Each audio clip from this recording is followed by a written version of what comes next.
Dan tingkat konstitusi, menurut saya MPM perlu minta tolong Mas Adrianto, Mas Bambang Suwegno dan teman-teman lain, terutama yang mengerti hukum dan konstitusi, untuk mengidentifikasi apa saja yang bisa kita gugatkan melalui MK yang berurusan dengan tanah dan lain-lain. Mungkin katakanlah tahun ini ngurusi urusan tanah dong, gitu ya. Itu saya kira banyak yang bisa digugat melalui MK. Dan mumpung Mahfud di sana. Dan kalau MK-nya bukan Pak Mahfud ya lain masalah, gitu ya. Misalnya ketika beliau Pak Adrianto mengatakan ini undang-undang tahun berapa itu Mas? Itu kan menurut beliau itu istilah orang-orang, istilah para kenil ya. Itu kurang populis. Loh, anggapmu ini tanah ini urusan model aja kok kurang populis, agak populis ini. Terserah populis atau tidak, tapi ini urusan hakikat sedumbuk batu nyari bumi. Gitu lah. Jadi pada level filosofis, saya kira MPM dan Muhammadiyah atau minta kerjasama juga dengan bujangga-bujangga yang lain, misalnya NU dan kelompok-kelompok lain, untuk juga menyebarkan kepada masyarakat paham-paham yang menyangkut martabat rakyat di wilayah tanah ini. Karena petani kita sudah tidak punya martabat. Petani kita dipikirnya ini cuma urusan tanah, benih, dan padi, dan tanaman saja itu urusan martabat. Dan saya sudah ngomong ke beberapa forum petani, ini nomor satu urusan martabat. Kalau kamu berjuang bela tanah, kamu tidak besar energimu. Tapi kalau kamu berjuang membela dignity sebagai manusia dan sebagai rakyat, saya kira akan berlimpah-limpah itu energi di perjuangan ini. Termasuk, misalnya gini Mas, dikasih tahu rakyat itu mengenai era globalisasi itu apa, perdagangan bebas, buat sampean baca dikit, perdagangan kok bebas. Perdagangan tidak bebas, gila apa? Nah terus gunanya kita bikin negara apa?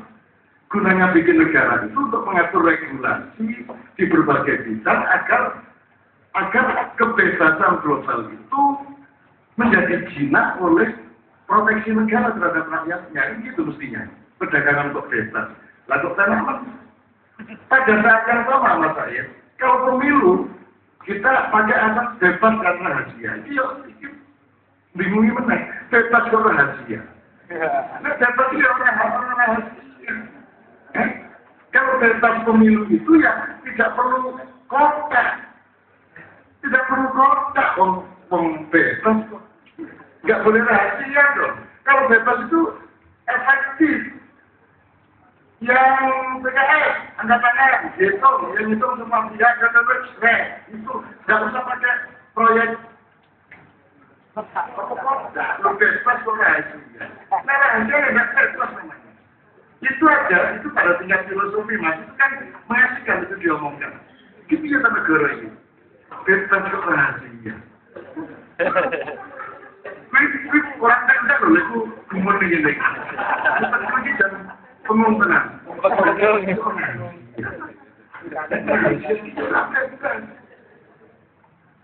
Dan itu kita sepakati dan kita laksanakan berpuluh-puluh tahun secara nasional dan kita tidak terbentuk secara akal sehat. Ini kan berarti kita mau bangsa yang tidak berakal. Kan gitu. Kalau mau diterusin ya. Ini kalau saya ngomong sadis, kita misalnya memilih dua hal. Kita ini mau mempelajari bangsa kita. Kita mempelajari Majapahit, mempelajari Mataram, mempelajari Airlangga, Dharma Wangsa, dan Aro, Atlantis, Sapindrute, atau kita nggak peduli. Sudahlah, pokoknya saiki sing cetok kita ini bangsa maling. Dan nggak usah ada kurikulum anti korupsi karena semua orang punya kecenderungan untuk korupsi di wilayah yang dia bisa. Cara naik motor aja korupsi. Misalnya, Bang Jo jangan pakai angka di Indonesia. Jo kalau pakai angka, dia ngemu korupsi. Merah, maseli, 3, dia sudah jauh. Yang mati di ring road airport itu kan karena sudah jelas merah, sudah angka 4, 5, ya. Sudah 5 5 detik dari 60 atau berapa itu dia masih terus.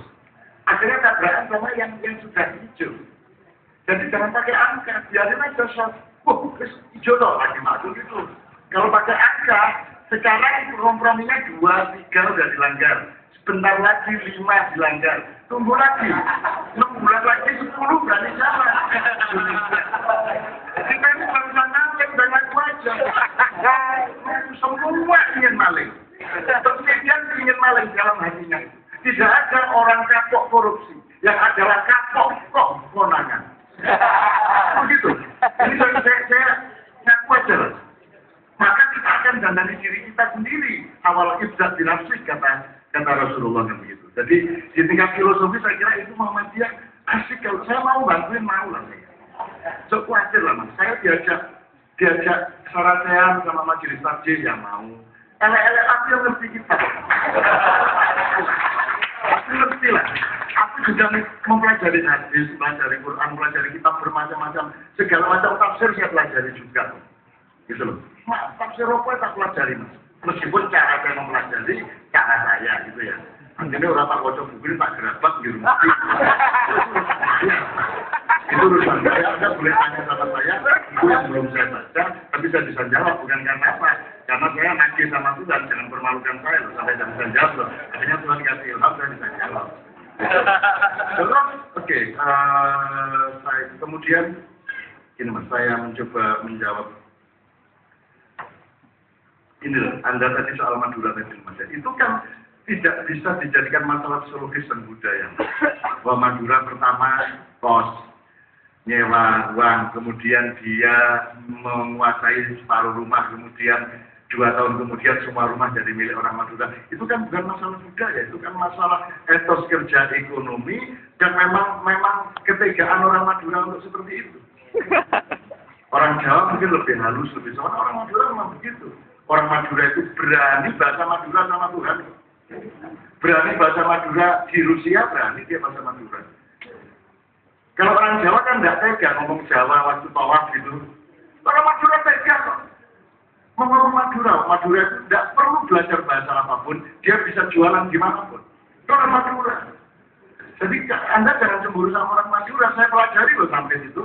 Kenapa sampai orang Dayak marah? Yang dipikir saya pelajari dan saya pasang badan mas untuk melindungi 3 kabupaten supaya tidak melebar pembunuhan terhadap Madura, yaitu di Sanggau, Mempawah, Kabupaten Sanggau, Kabupaten Mempawah, dan Kabupaten Rasawijaya, plus Pontianak. Dan saya pelajari pemetaannya, saya ikut menyelamatkan pesantren-pesantren yang diserbu segala macam. Saya sweeping jam 2 malam, serius ini mas. Dan itu bertaruh nyawa.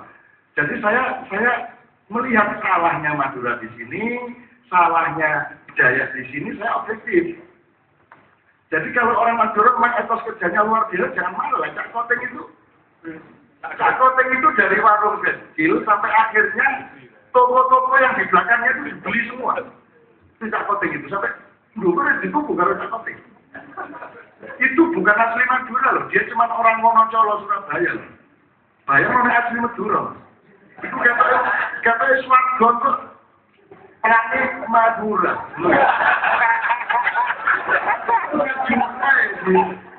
Makanya Madura di Arab Saudi bisa bikin kedutaan besar. Di sana ada KBRI, ada KBRN. Kedutaan besar Republik Madura. Mereka bisa bikin sekolah di Mekah, di tempat yang undang-undang Saudi melarang ada sekolah non-Arab. Ada sekolah Madura di sana. Gurunya orang Sunda sama orang Jawa. Pimpinannya orang Madura. Tapi kalau dari luar, sekolah mana? Begitu masuk, Madura. Madura di kalangan. Jadi cemburu sama orang Madura itu. Maka mari kita kumpulkan lagi orang Madura. Supaya mereka punya dignity. Kasus si A kemarin sangat menghancurkan dignitinya orang Madura. Kita kumpulkan lagi ulama-ulama sastra. Aku mau sama Muhammadiyah di sana. Gitu loh. Kalau Muhammadiyah ke Madura sama saya aman. Syiah sama saya aman. Karena saya dituduh sekarang lebih bahaya dari Syiah. Demi mengamankan Syiah. MH lebih berbahaya dari Syiah. Itu pernyataan-pernyataan mereka. Tidak masalah. Kan kalau saya bahaya tapi kan disukai. Gitu loh mas. Nah jadi menurut saya itu soal hukum, soal konstitusi. Dia menggerogoti loh. Memang dia pinter ya dagangnya. Oh nggak bisa apa-apa itu bisa jualan orang Madura. Orang Madura itu mas bisa jualan tape recorder kepada orang tuli coba.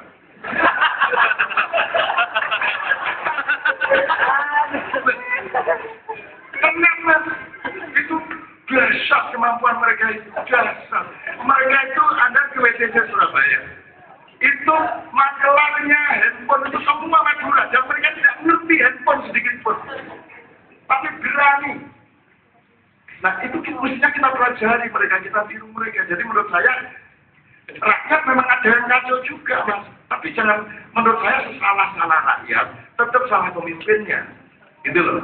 Sedosa-dosa rakyat 70% itu salah pemimpinnya. Maka saya mohon Muhammadiyah mengambil leadership ini di wilayah satu filosofi, konstitusi, dan praksis. Terakhir sekali, setuju Baduk yang mana tadi mas? Yang anak saya tadi ya. Saya kira Muhammadiyah itu tidak hanya filosofi, tapi juga menyangkut ilmu pengetahuan sejarah. Jadi hancurnya peradaban kita sekarang ketika uang dan tanah sudah menjadi komoditi. Saya kira itu sangat mendasar. Kalau Muhammadiyah punya fatwa sampai tingkat itu akan luar biasa. Dan orang sudah terbiasa ya mas, mengasetkan tanah, mengasetkan uang. Sudah dibiasakan dan tidak salah rakyat mereka taklid. Mau gimana? Menurut saya harus ada penyelamatan. Nah, sesuai dengan anjuran beliau konsensus tadi, sebelum ada konsensus antara pengurus negara, antara ulil amri, harus ada backing dari ulama. Jadi misalnya ada anjuran dari NU, Muhammadiyah, dan lain-lain, agar supaya para politisi bikin konsensus ABCD, mereka insya Allah mulai lebih berani. Tapi kalau mereka suruh muncul DWS, gak timbangan Mahfud aja tidak seberani yang Anda bayangkan, yang benar aja. Mahfud yang juga mikir-mikir ketika dia dituntut untuk menghapus undang-undang penodaan agama, ya dia nggak enak juga kalau dihapus, dia berhadapan sama FPI dan lain-lain. Kalau dia tidak hapus, dia berhadapan sama para aktivis dan LSM dan lain-lain. Saya dimintai tolong, saya ikut pidato di sana. Waktu sidang itu sama Ulil CS melawan Habib CS. Nah saya kasih, pokoknya tak bikin mereka lupa diri dulu, ketawa-ketawa dulu. Kalau sudah ketawa dulu kan mereka kehilangan kewaspadaan intelektual. Begitu ya. Akhirnya saya bilang saudara, pokoknya intinya gini rekomendasi saya, kalau ingin celaka ini negara, jangan cabut undang-undang penodaan agama. Kopuk tanganlah yang anti-basis. Tapi kalau Anda ingin lebih celaka, cabut. Bingung, alasannya bingung. Saya bingung. Yang kenapa jangan dicabut? Puncak rekomendasi saya adalah Pak Mahfud MD di luar waktu sebagai ketua Mahkamah Konstitusi mengundang ahli-ahli hukum, kebudayaan, dan agama untuk bikin sarasehan, mempersoleh undang-undang ini. Sebab undang-undang ini saya baca, pasal-pasalnya belum soleh. Nah, apa maksudnya belum soleh? Nah, nanti tanya sama saya. Karena soleh ini serius, ini video dari Allah ini.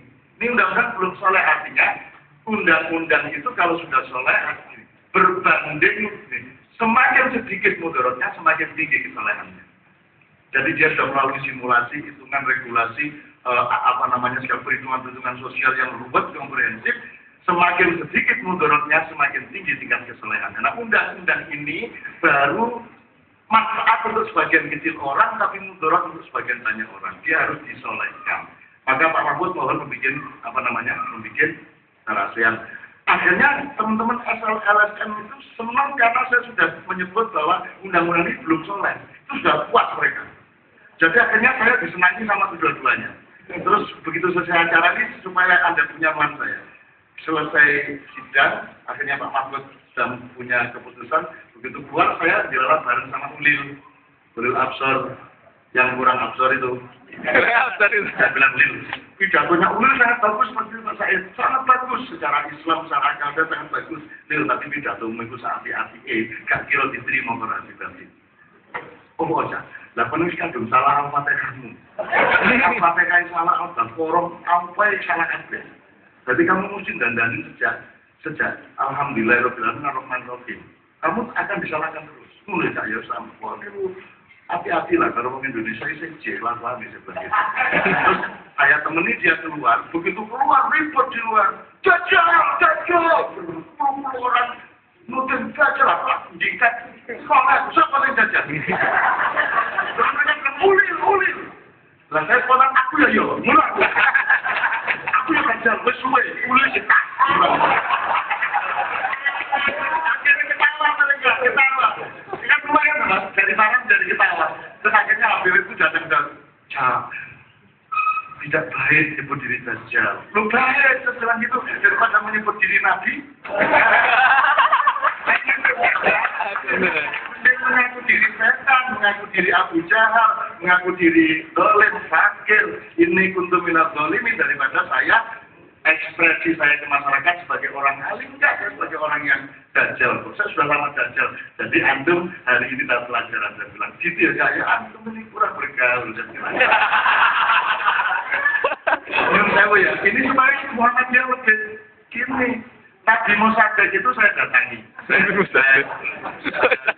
Ke Polda Metro Jaya, saya kunjungin Antasari, kunjungin teman-teman yang tahan-tahan. Al-Amin, jangan tak kunjungin, tak jaguyon.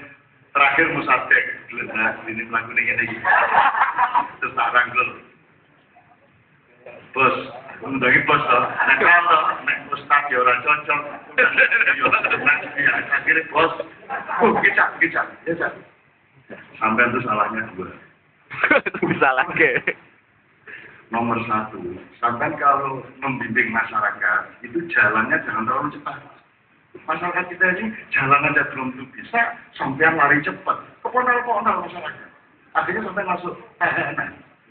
Karena tidak seirama ada sama pikirannya masyarakat. Oh iya. Nah nomor dua, jangan bilang-bilang kalau Nabi. Saya dari dulu Nabi diem.